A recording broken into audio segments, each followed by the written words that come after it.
سلام، به آشپزخونه من خوش اومدید. براتون میخوام بال کبابی خوشمزه درست کنم، همراه من باشید. مواد لازم: سس فلفل سبز، نمک، فلفل نیمکوب، پودر پاپریکا، بال مرغ، فلفل دلمه، زعفران، پیاز و سیر، لیمو.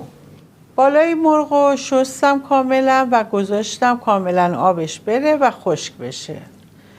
الان اینجا من چند تا بال مرغو که به این صورت یه نوکی داره تمیز میکنم. ببینید یه قضروفی داره که خودش کاملا جدا میشه. و اینکه بالای مرغمون خوب مزه دار بشه، یه دونه به این صورت ما برش میدیم یا به این صورت، ولی این حالت بهتره برای مزه دار شدن، یا چند تا خط به این صورت. بالای مرغو که برشای نازک زده بودیم همه رو به این صورت داخل ظرف میریزم. من همه رو زعفرانیش میکنم، هم میذارم کاملا مخلوط بشه، کنار میذارم.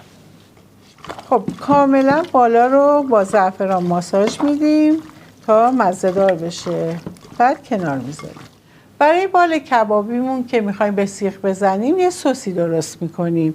داخل میکسر پیاز خرد شده، فلفل دلمه از چند رنگ من استفاده کردم، داخلش میریزیم. سیرم میریزیم. همین پوست لیمو رو من میکنم، رنده میکنم برای خوشمزه تر شدن. خیلی کم، به سفیدی اصلا نخوره وگرنه تلخ میکنه. آب یه دونه لیمو ترش هم اضافه میکنیم. یک قاشق سس فلفل سبز، یک قاشق پودر پاپریکا. خب فلفلم میریزیم داخلش، نمک هم به مقدار کافی. داخل خردکن میریزم من. اگه دیدیم داخلش خشکه یکم آب داخلش میریزیم که بهتر خورد بشه. من کمی هم آب میریزم که بهتر خورد بشه. سس ما آماده شد، باید به این صورت له شده باشه کاملا. داخلش رو ببینید، من اینو میریزم داخل مرغمون، میذارم کاملا. از 4 ساعت تا 24 ساعت میتونید توی یخچال بذارید، هرچی بیشتر بمونه بهتره. بالای مرغو با این سس مخلوط میکنم و کاملا هم میزنم. بال مرغمون رو که داخل سس گذاشتیم که مزه دار بشه، روش یه سیلیکون یا کیسه فریزر میکشیم به مدت 4 ساعت تا 24 ساعت میذاریم تو یخچال مزه دار بشه. بالو که گذاشته بودم داخل یخچال کاملا مزه دار شده. الان بیرون آوردم، میخوام داخل سیخ بزنم، بعدا روی منقل بذارم. همه رو الان من داخل سیخ میزنم. بالا به این صورت ما تو سیخ نمیزنیم، این حالت هم به سیخ نمیزنیم.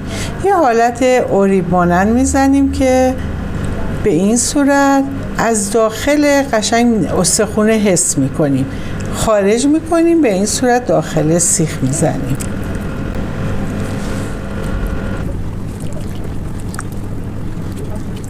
بال کبابی ها رو روی منقل میذارم.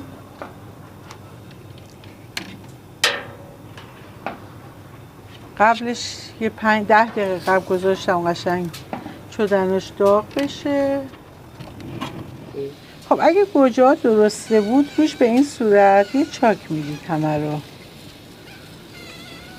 که مغز پخت بشه. خب بالا رو برمیگردونم یه دور.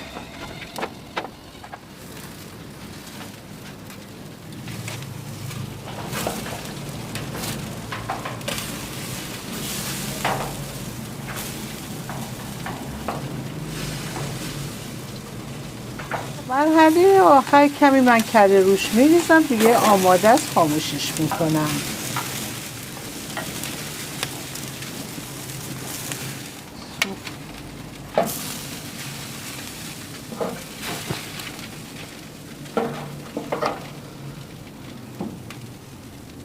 کبابی های ما آماده شد که رو منقل درست کردم. اینم برنجمونه که آماده شده.